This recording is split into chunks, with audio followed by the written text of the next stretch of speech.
గారి ఆధ్వర్యంలో నిరసన కార్యక్రమాలు రాష్ట్ర వ్యాప్తంగా జరుగుతూ ఉన్నాయి.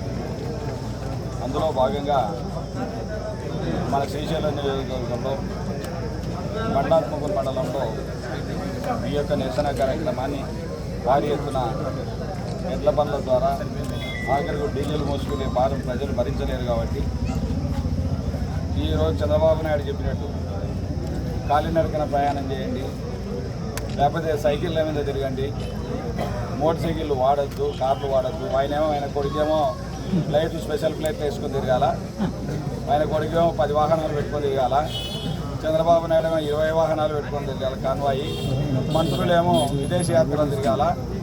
ఇప్పుడేమో ప్రజలకు నడ్డి వెలిచే విధంగా పెట్రోల్ డీజిల్ ధరలను దుర్మార్గంగా ఆ రోజు ఎలక్షన్లో ఏమని అధికారంలోకి వచ్చారో ఒక్కసారి గుర్తు చేయాల్సిన ప్రజలకు చేయాల్సిన అవసరం ఉంది.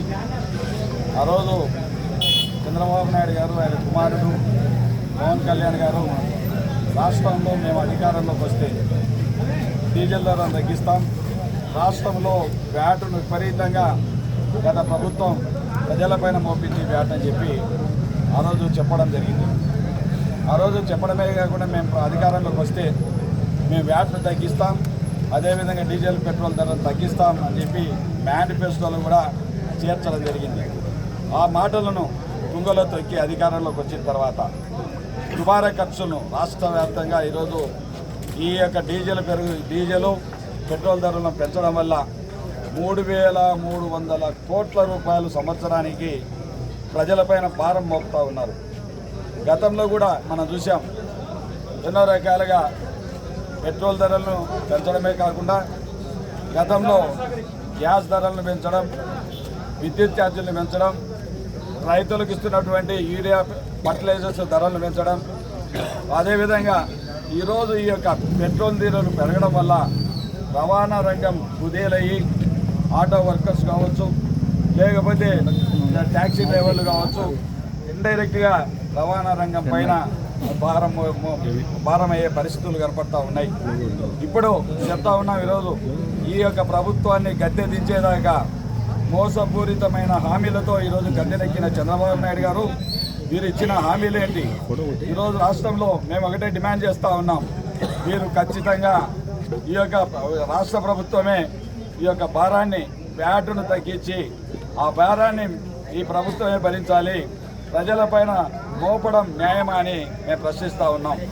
మేము అడుగుతూ ఉన్నాం. ఈరోజు చూస్తే ఏ ధరలు చూసినా ఆ రోజేమో అధికారంలోకి వచ్చేటప్పుడేమో మేము సంపద సృష్టిస్తాం, సంపద సృష్టించిన కరెంటు బిల్లులు పెంచడమా, గ్యాస్ ధరలను పెంచడమా, డీజిల్ ధరలను పెంచడమా, ఈరోజు యూరియా రేట్లను ఎరువుల ధరలను పెంచడమా, ఇదేనా మీరు సంపద సృష్టి అంటే అని మేము ప్రశ్నిస్తూ ఉన్నాం.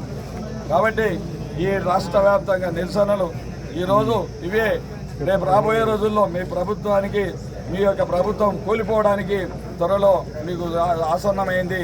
మీ ప్రభుత్వం తప్పకుండా ఈ యొక్క మంటల్లో కాలిపోతుందని కూడా హెచ్చరిస్తూ ఉన్నాం. ఈ యొక్క డీజిల్ పెరుగుదలే కాకుండా ఈరోజు రైతుకు ఎక్కడ కానీ కొనుగోలు కేంద్రాలు లేవు. ఆ రోజు జగన్మోహన్ రెడ్డి గారు ఇచ్చినట్టు సంక్షేమ పథకాలు లేవు. ఎక్కడే కానీ దుర్మార్గమైనటువంటి పాలన, రాక్షస పాలన జరుగుతూ ఉంది. మాదే విధ్వంస పాలన జగన్మోహన్ రెడ్డి గారు అంటున్నారు. మాది కాదు విధ్వంస పాలన. మా యొక్క నేను జన్మించినప్పటి నుంచి ఈయన నాకు గుర్తొచ్చినప్పటి నుంచి ఏ ప్రభుత్వాలు కూడా ఇంత దుర్మార్గంగా ఎక్కడ చూసినా రాష్ట్రంలో అవినీతి పాలన, అక్రమాల పాలన, అత్యాచారాల పాలన, ఎక్కడ చూసినా ఎక్కడ పడితే అక్కడ దోపిడీ పాలన ఇక్కడ చూస్తూ ఉన్నాం. ఈ యొక్క పెరిగిన ధరలకు మళ్ళీ నిరసన తెలుపుతూ ఉంటే మా బుడ్డా ట్యాక్స్ కూడా ఒకటి తోడైంది. బుడ్డా ట్యాక్స్ మా శ్రీశైలం నియోజకవర్గంలో ఎక్కడ చూసినా ఈరోజు చూస్తే బియ్యం మీద ట్యాక్స్ అయినా, బియ్యం దోపిడీ, స్టోర్ బియ్యం, మేడం గారు చెప్తున్నా స్టోర్ బియ్యం అక్రమణ జరుగుతూ ఉంది. మీ పైన కూడా మేము ఖచ్చితంగా వాళ్ళ దోషులను పట్టించి మీకు కూడా కంప్లైంట్ చేస్తూ ఉన్నాం. ఎక్కడ చూసినా స్టోర్ బియ్యాన్ని అక్రమంగా ఎక్కడ చూసినా మీరు చూస్తూ ఊరుకుంటున్నారు. మిమ్మల్ని కూడా మేము ప్రజలు నిలదీసే రోజు దగ్గర పడ్డాయి. ప్రభుత్వాన్ని నిలదీస్తాం. కలెక్టర్లు తీసుకెళ్లినా నిమ్మకు నీరెత్తినట్టుగా ఈ రాష్ట్ర ప్రభుత్వం ప్రవర్తిస్తూ ఉంది. అదే కాదు, ఎక్కడ చూసినా మద్యం దుకాణాలు, ఆ రోజు బెల్ట్ షాపులు ఉంటే బెల్టులు తీస్తానన్న పెద్ద మనిషి ఈరోజు గూరూరు 4 బెల్ట్ షాపులు, ఎక్కడ 50,000, ఎక్కడైతే ₹1,00,000 కడితే బెల్ట్ షాపులకు మా యొక్క గుడ్డా ట్యాక్స్ కట్టాలి. ఎక్కడ చూసినా ప్రతి బ్రాందీ షాపుల్లో లక్ష రూపాయలు బుడ్డా ట్యాక్స్ కట్టాలి ప్రతి నెల. అదేవిధంగా స్టాంపులు, రిజిస్ట్రేషన్లు ఆఫీసులలో ఎక్కడ లేఅవుట్లు, పంచాయతీ లేఅవుట్లలో ఇసుక దందాలో ఇసుకలో టన్నుకు 200 రూపాయలు. శ్రీశైలం దేవస్థానంలో వారానికి 3 రోజులు శని, ఆది, సోమవారాలు మన అభిషేకాలు లేవు అని చెప్పినటువంటి పెద్ద మనుషులు అది ఎమ్మెల్యే వారంగా మార్చారు. 3 రోజులు ఎమ్మెల్యేకి సంబంధించినటువంటి వారం. ఎందుకంటే నెలకు దేవస్థానానికి 2 కోట్ల నష్టం వస్తూ ఉంది. ఎమ్మెల్యే సంబంధించిన వ్యక్తులు చెప్తేనే అభిషేకాలు చేస్తూ ఉన్నారు. దోపిడీ ఎక్కడైనా టెండర్ల విషయంలో ఎక్కడ చూసినా దోపిడీ. టెండర్లు చూస్తూ ఉంటే ఎక్కడే కానీ లెస్సుకేసిన వాళ్లకు టెండర్లు ఇవ్వాలి. వెంట్రుకలలో గుండు కొట్టించుకుంటే పన్నే, గుండు కొట్టే వెంట్రుకలు పెంచితే పన్నే. రాష్ట్రంలో ఈ యొక్క దుర్మార్గమైనటువంటి బుడ్డ పాలనలో ప్రజలు విసిగి వేసారిపోయారు. ఎక్కడ చూసినా బెదిరింపులు, అటవీ శాఖ అధికారుల బెదిరింపులు, చెక్ పోస్టులలో బెదిరింపులు, ఎక్కడ చూసినా ఈరోజు అవినీతి పాలన నడుస్తూ ఉంది. ఈ బుడ్డా ట్యాక్స్ కట్టలేక ప్రజలు సతమతమవుతూ ఉన్నారు.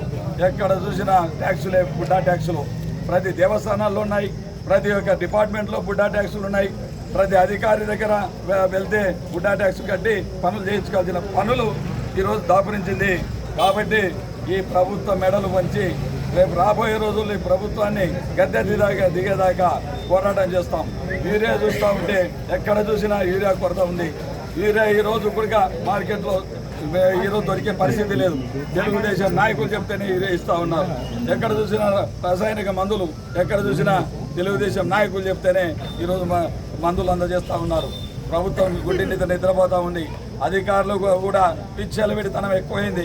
అధికారులను కూడా ప్రజలు నిలదీసే రోజులు దగ్గర పడ్డాయి. ఆ విషయాన్ని పెట్రోల్ ధరలకు నిరసనగా మీకు ఈరోజు మేమందరం, మా నాయకులందరూ మా నియోజకవర్గం తరఫున మీకు విన్నవించడం కోసం, మెమరాండం సమర్పించడం కోసం ఈ యొక్క భారాన్ని మీరు ఒక్కసారి ప్రభుత్వం దృష్టికి తీసుకెళ్ళి మీరు ఖచ్చితంగా ప్రభుత్వాన్ని మా నిరసన కార్యక్రమాన్ని తెలియజేసి ఈ డీజిల్ తగ్గే విధంగా, ప్రభుత్వమే దీన్ని భరించే విధంగా మీరు చర్యలు తీసుకుంటారని ఆశిస్తూ మీకు మెమరాండం సమర్పిస్తా ఉన్నాం.